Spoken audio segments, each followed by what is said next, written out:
MGNREGA స్థానంలో కేంద్ర ప్రభుత్వం వీబీజీ రామ్జీను జూలై 1 నుంచి కార్యరూపంలోకి తీసుకొస్తుంది. ఈ నేపథ్యంలో ఈ రెండిటికి మధ్య ఉన్న తేడాను ఇంకా ముఖ్యమైన పాయింట్లను ఒకసారి డిస్కస్ చేసుకుందాం. ఎంజీఎన్ఆర్ఈజీఏ ఏంటంటే Mahatma Gandhi national rural employment guarantee act. ఈ 2005 కింద మనకి ఆల్మోస్ట్ 2005 నుంచి ఇది ఇంప్లిమెంట్ అవుతూ వస్తుంది. ఇప్పుడు దీని ప్లేస్లో 2026 జూలై 1న Viksit Bharat guarantee for Rozgar and Ajeevika mission గ్రామీణ్ను విబిజీ రామ్జీ కింద అమల్లోకి తీసుకొస్తున్నారు. ఈ రెండిటి మధ్య ఎలా తేడాలు ఉన్నాయి ఏంటనేది ఒకసారి చూద్దాం. విధానంలో ఏంటంటే మనకి మనరేగా వచ్చేసరికి డిమాండ్ ఆధారిత ఉపాధిని కల్పించేది. అయితే వీబీజీ రామ్జీ ఏంటంటే ప్రణాళికాబద్ధమైన నిర్వహణను అందిస్తుంది. ఇక విశ్రాంతి కాలం మనరేగాలో మనకి లేదు. అయితే వీబీజీ రామ్జీలో వ్యవసాయ సీజన్లో 60 రోజుల విరామం ఉంటుంది. ఎందుకంటే విత్తనాలు నాటే మరియు పంట కోసే కీలక కాలాల్లో వ్యవసాయ కార్మికుల కొరతను నివారించడానికి, అదే సమయంలో సంవత్సరంలో మిగిలిన భాగంలో కార్మికులకు 125 రోజుల ఉపాధి లభించేలా చూసేందుకు రాష్ట్ర ప్రభుత్వాలు మొత్తం ఒక 60 రోజుల విరామాన్ని ప్రకటించే అవకాశం కల్పిస్తుందన్నమాట. ఇందులో మనకి మనరేగాలో సంవత్సరానికి అంటే ఈ సంవత్సరానికి 100 రోజుల పని దినాలను ప్రొవైడ్ చేసేది. మన వీబీజీ రామ్జీలో 125 రోజుల పని దినాలను కల్పిస్తారనమాట. ఈ రెండు పథకాలు కూడా ఏంటంటే నైపుణ్యం లేని శారీరక పనులు చేయడానికి స్వచ్ఛందంగా ముందుకు వచ్చే వయోజన సభ్యులు గల ప్రతి కుటుంబానికి ఒక ఆర్థిక సంవత్సరంలో ఇన్ని పని దినాలు కల్పిస్తాయి. MNREGA 100 days, VBG Ramji 125 days కల్పిస్తాయి అన్నమాట. ఇక మనరేగాలో వచ్చేసరికి ఏంటంటే ఎవ్రీ 15 డేస్కి ఒకసారి పేమెంట్ జరిగేది. వీబీజీ రామ్జీలో వీక్లీ పేమెంట్ ఉంటుంది అండ్ డైరెక్ట్ బ్యాంక్ ట్రాన్స్ఫర్ అవుతుందన్నమాట. అయితే ఒకవేళ ఎప్పుడైనా ఇన్ కేస్ డిలే అయితే పని పూర్తయిన 15 రోజుల్లోగా కంపల్సరీ పేమెంట్ చేయాల్సిందే ఈ యాక్ట్ ప్రకారం. ఈ మనరేగా లక్ష్యం కేవలం పని కల్పించడం మరియు జీవనోపాధి మాత్రమే. అయితే మనకి వీబీజీ రామ్జీ కింద ఈ పథకం ఉపాధి కల్పనను, నీటి సంరక్షణ, గ్రామీణ అనుసంధానం, జీవనోపాధి మౌలిక సదుపాయాలు మరియు వాతావరణ మార్పులను తట్టుకునే ప్రాజెక్టులతో సహా శాశ్వత గ్రామీణ మౌలిక సదుపాయాల కల్పనతో అనుసంధానిస్తుందన్నమాట. మనకి దేనికి అంటే ఇది ఒక జస్ట్ మనరేగా వచ్చేసరికి ఏంటంటే పనులు కల్పించడం, జీవనోపాధి మాత్రమే. మనకి ఎగ్జామ్ పాయింట్ ఆఫ్ వ్యూలో వీటిని బాగా గుర్తుపెట్టుకోవాలి. దేనికి ఉపాధి కల్పనకి ఇస్తుంది, అలాగే నీటి సంరక్షణకి అంటే చెరువులది కానీ, బావులు తవ్వకం కానీ, లేకపోతే ఇంకా వాటర్ ట్యాంక్ కన్స్ట్రక్షన్ కానీ, ఇలాంటి వాటిల్లో నీటి సంరక్షణది కానీ, గ్రామీణ అనుసంధానం, జీవనోపాధి మౌలిక సదుపాయాలు, ఇంకా మళ్ళీ వాతావరణ మార్పులను తట్టుకునే ప్రాజెక్టులతో ఇలా సహా శాశ్వత గ్రామీణ మౌలిక సదుపాయాల కల్పనతో అనుసంధానిస్తుంది. ఎగ్జామ్ పాయింట్ ఆఫ్ వ్యూలో మనం ఇది గుర్తుపెట్టుకోవాలి. ఇంకొకటి ఏంటంటే ఇక్కడ మనకి ఈ పథకం ఎవరికి ప్రొవైడ్ చేస్తుంది అని ఒక చిన్న డెఫినేషన్. నైపుణ్యం లేని శారీరక పనులు చేయడానికి స్వచ్ఛందంగా ముందుకు వచ్చే వయోజన సభ్యులు గల ప్రతి కుటుంబానికి.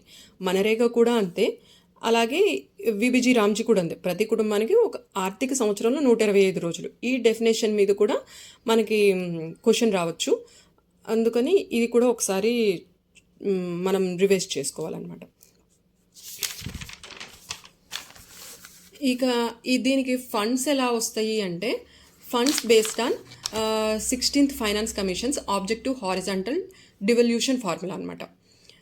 అంటే మనకి లక్ష్యాత్మక సమాంతర వికేంద్రీకరణ సూత్రం ఆధారంగా మనకి వీబీజీ రామ్జీకి ఫండ్స్ అలొకేట్ అవుతాయి.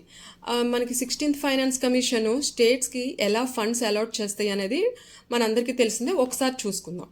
16th ఫైనాన్స్ కమిషన్ ఏంటంటే ఒక స్టేట్స్కి అంటే ట్యాక్స్లో వాటా కానీ ఏదన్నా ఫండ్స్ కానీ అలాట్ చేయాలి అంటే కొన్ని ప్రమాణాలు ఉంటాయి. దానికి మళ్ళీ పర్టికులర్గా వెయిటేజెస్ కూడా ఉన్నాయి. అది ఏంటంటే మనకి ఆదాయ దూరాన్ని, జనాభాని, వైశాల్యాన్ని, ఆ స్టేట్లో అటవీ మరియు జీవావరణాన్ని, అలాగే జనాభా నియంత్రణ పనితీరుని, ఇంకా స్థూల దేశీయ ఉత్పత్తికి తోడ్పాటుని, వీటిలన్నింటినీ ప్రామాణిక అంశాల కింద తీసుకుంటాయి. ఒక్కొక్క దానికి ఒక్కో వెయిటేజ్ ఉంది. ఎక్కువ వెయిటేజ్ వచ్చేసరికి ఆదాయ దూరం 42.5%. అయితే ఈ వీబీజీ రామ్జీలో కూడా ఈ జిఎస్టిపి వ్యత్యాసం, ఈ ఇన్కమ్ డిస్టెన్స్ 42.5 పర్సెంట్ వెయిటేజ్ మీదే ఎక్కువ ఆధారపడి ఉంది. ఇది ఒక రాష్ట్రం యొక్క తలసరి ఆదాయం అత్యంత సంపన్న రాష్ట్రాల కంటే ఎంత వెనుకబడి ఉందో కొలుస్తుందన్నమాట. తద్వారా పేద రాష్ట్రాలకు పెద్ద వాటా లభించేలా చేస్తుంది. అంటే మనకి 42 ఏదైతే ఎక్కువ వెనుకబడి ఉందో దానికి డెవలప్మెంట్ అయ్యేటట్టు ఫండ్స్ అలాట్ చేస్తుంది అనమాట. దానివల్ల పేద రాష్ట్రాలకు ప్రాధాన్యత ఎక్కువగా ఉంటుంది. ఇక సెకండ్ వచ్చి మనకి పాపులేషన్ జనాభా ప్రకారం చూసుకుంటే 17.5%.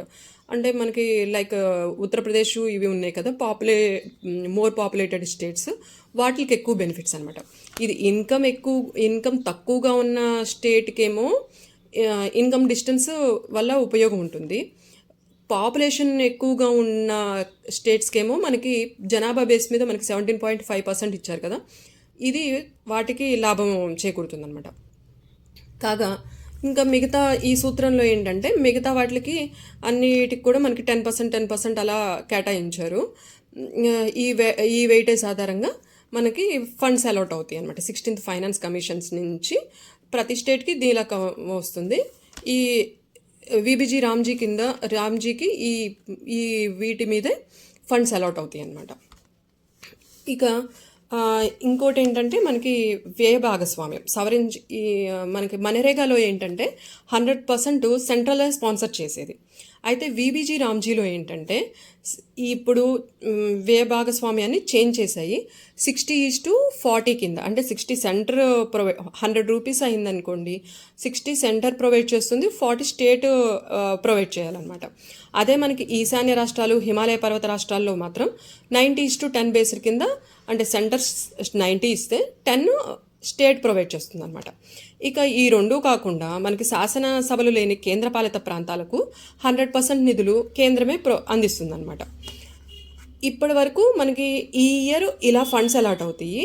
ఇప్పుడు రేపు జూలై 1 నుంచి అమల్లోకి వస్తుంది కదా, నెక్స్ట్ ఇయర్ 2027 జూలై 1 నుంచి ఎలా వస్తుందంటే పనితీరు ఆధారిత నిధులు అలాట్ చేస్తారు. అంటే ఏంటంటే ఫ్రమ్ సెకండ్ ఇయర్ ఆన్వర్డ్స్ కేంద్ర కేటాయింపులో కొంత భాగం రాష్ట్ర స్థాయి పనితీరు ప్రమాణాలపై ఆధారపడి ఉంటుంది.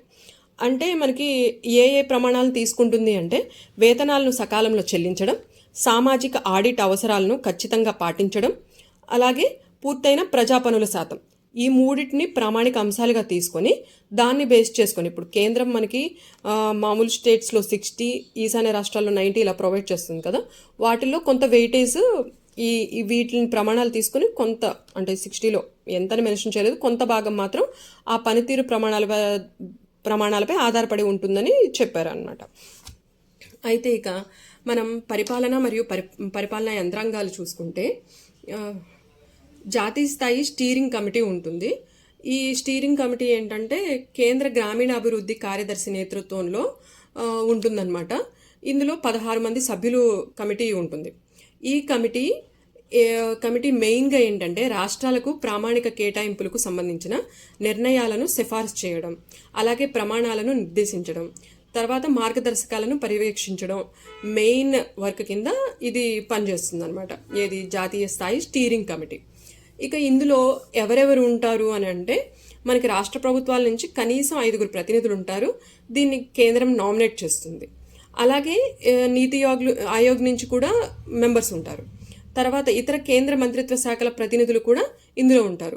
వీళ్ళందరూ కలిసి 16 మెంబర్స్ ఉంటారు. ఈ 16 మెంబర్స్ వర్క్ ఏంటంటే ప్రామాణిక కేటాయింపులకు సంబంధించిన నిర్ణయాలను సిఫార్సు చేయడం, ప్రమాణాలను నిర్దేశించడం, మార్గదర్శకాలను పర్యవేక్షించడం. ఇక జాతీయ స్థాయి స్టీరింగ్ కమిటీతో పాటు మనకి కేంద్ర గ్రామీణ రోజ్గార్ గ్యారంటీ మండలి అని ఒకటి వచ్చేస్తుంది. ఇది కేంద్ర గ్రామీణాభివృద్ధి శాఖ మంత్రి నేతృత్వంలో పనిచేస్తుంది. దీని మెయిన్ వర్క్ ఏంటంటే ఎప్పటికప్పుడు విబిజీ రామ్జీ అమలుపై కేంద్రానికి రివ్యూ లాగా ఇస్తూ సలహాలు ఇస్తుంది అనమాట. ఇది ఇలా వర్క్ చేస్తుంది, దీన్ని ఇంకా ఏమైనా చేంజ్ చేయాలా లేకపోతే ఏంటి అనేది ఎప్పటికప్పుడు అప్డేట్స్ ఇస్తూ ఉంటుంది. అలాగే ఆ సలహాలు కూడా ప్రొవైడ్ చేస్తుంది, సలహాలు ఇస్తుంది ఇది. ఇంకోటి ఏంటంటే మనకి ఇప్పటి వరకు మనరేగా కింద ఈకేవైసీ చేసిన జాబ్ కార్డులు ఉంటాయి కదా, అలా తీసుకున్న జాబ్ కార్డులు ప్రస్తుతానికి అంటే నెక్స్ట్ విబిజీ రామ్జీ కింద ఒక కార్డులు ప్రొవైడ్ అయ్యేంత వరకు తాత్కాలికంగా చెల్లుబాటు అవుతాయి. తర్వాత జాబ్ కార్డ్స్ ప్రొవైడ్ చేస్తారనమాట. ఇంకొకటి ఏంటంటే మెయిన్గా ఈ చట్టం యుక్తధార పోర్టల్ వంటి ప్రాదేశిక సాంకేతిక పరిజ్ఞానాలను ప్రయోగించి మరియు పిఎం గతిశక్తి వంటి జాతీయ ప్రణాళికా వేదికలతో అనుసంధానం చేసి వికసిత్ గ్రామ పంచాయతీ ప్రణాళికలను సిద్ధం చేయాలని నిర్దేశిస్తుంది. అంటే ఏంటంటే మనకి యుక్తధార పోర్టల్ ఒకటి ఉంటుంది, పిఎం గతిశక్తి ఒకటి. వీటి నుంచి టెక్నికల్గా మనం ఆ టెక్నికల్ నాలెడ్జిని తీసుకుంటూ ప్రణాళిక వేదికలతో అనుసంధానం చేసి దాన్ని మనకి విలేజ్ లెవెల్లో ఈ విబిజీ రామ్జీకి ప్రణాళికలు ఎలా సిద్ధం చేయాలి ఏంటి అని ఈ చట్టం చూస్తుందన్నమాట. మెయిన్గా ఏంటంటే మనరేగా నుంచి విబిజీ రామ్జీకి చేంజ్ అవడానికి కేంద్ర ప్రభుత్వం యొక్క మెయిన్ లక్ష్యం మోటో ఏంటంటే గ్రామీణ ఆర్థిక వ్యవస్థలో మార్పు తీసుకురావడం. గ్రామీణ ఆర్థిక వ్యవస్థలో మార్పు తీసుకురావడమే మెయిన్ మోటోగా పెట్టుకొని దీన్ని విబిజీ రామ్జీ కింద చేంజ్ చేశారనమాట. ఇందులో మనకి విబిజీ రామ్జీలో last G stands for Gramin. అక్కడే మనకు అర్థమవుతుంది గ్రామీణ ఆర్థిక వ్యవస్థలో మార్పు తీసుకురావడానికి ఈ ప్రోగ్రామ్ని చేంజ్ చేశారు అని. Thank you friends. ఈ ఇన్ఫర్మేషన్ మీకు ఏదైనా యూజ్ అయితే లైక్ చేయండి. Thank you.